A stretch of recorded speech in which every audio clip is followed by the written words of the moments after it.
I'm joined by Rock of Ages star Aaron C. Finley. Aaron, thanks so much for joining me today during Broadway week. You're welcome. Now, you yourself, you just debuted on Broadway 3 weeks ago. I mean, how does it feel? Kind of hard to process because it happens so fast, but good. It's exciting. It's fun to kind of finally be a part of this community and be up on stage again on a nightly basis, so it's good.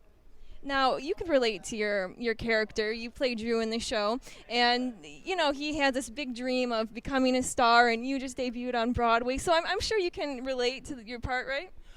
Yeah, I mean, yeah, Drew, his whole journey is chasing after his dreams. One of them being fame and fortune and music, and the other being a girl. I ended up with a girl, so I did well there, and now I'm finally achieved a dream that you know I've always wanted, and now it's kind of like, well, time to set new goals. So I guess there's that. But yeah, I've been really fortunate to kind of follow that. Well, you're 2 for 2 for right now, yeah, so I think that's good. Now, on the other hand, although they were rock musicals, you were in Rent and you were in Jesus Christ Superstar, much more serious. How is it transforming to this kind of fun love type of rock musical?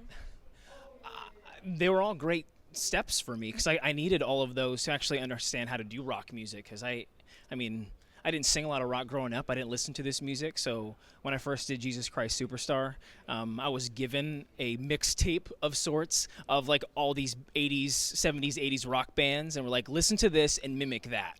And so I think a lot of that work with Superstar, with Rent, finding that sound and finding that attitude and that just that kind of just like the gruff, you know, quality to those bands, it kind of helped me with this. You know, it's not AC/DC, but it's still, you know, something that you get to scream and rock out, and it's not very musical theater like. So it was really helpful to have those shows kind of in my pocket to go into a show like this. Yeah.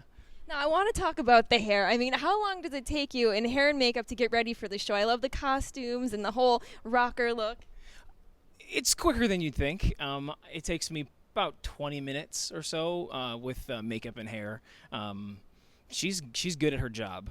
So Renee, who does our hair for us here, she gets me in and out in no time flat. It's great. Works out good. And then I'm long-haired and beautiful and ready to be 80s. Yeah. See, I think you're lucky that you're a guy, because I'm sure the women have it much more difficult back there in hair and makeup forever.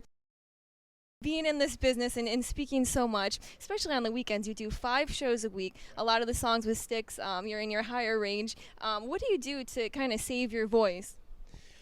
I warm up pretty religiously every day.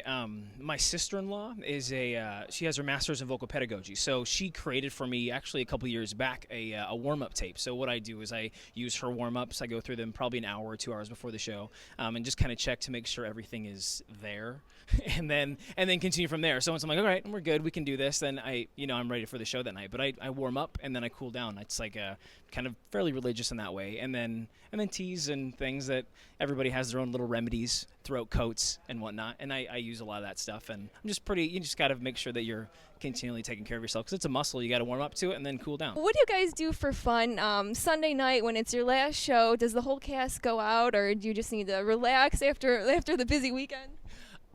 Rumor was they used to. I think now everybody's kind of, you know, we all have our own lives and families and stuff. So it's like once you're done, I mean, we listen to a sweet couple of songs in the dressing room and kind of cool down on Tuesday nights. Everybody's usually having a pretty good time, and then head home to life and family and booze or whatever you choose to do. But everybody kind of does their own thing. I just love this. Look, we got bras hanging all over. Bras and panties and extra guitars in case we need them. My guitar hangs out here so I can rock out when I'm ready. Has Wolfgang von Colt. That's my stage name. Now, how do you get a stage name? I want one. You just create a stage name. That's like his creativity coming out is the Wolfgang von Colt. Oh, we made it outside. That is pretty amazing. Now you're out. See, this is the street, the gray, and then so we can pretend that we're on the street out here. All right. Is it hard to pretend to imagine it, or you get in the moment and you feel it? You get in the moment. Yes, it's very important to Rock of Ages to have good pole skills. That's what I don't really have much for skills. You don't have any moves. That's why I was saying you need a stripper name, because you know it takes place in a strip club. I'm not good with this. I'm not. But the girls are, and we have those all around. Well, Aaron, thank you so much for showing me around. I'm really excited to see the show. This is honestly the coolest Broadway stage I've ever been on. You guys got to come on out for Broadway week, Rock of Ages.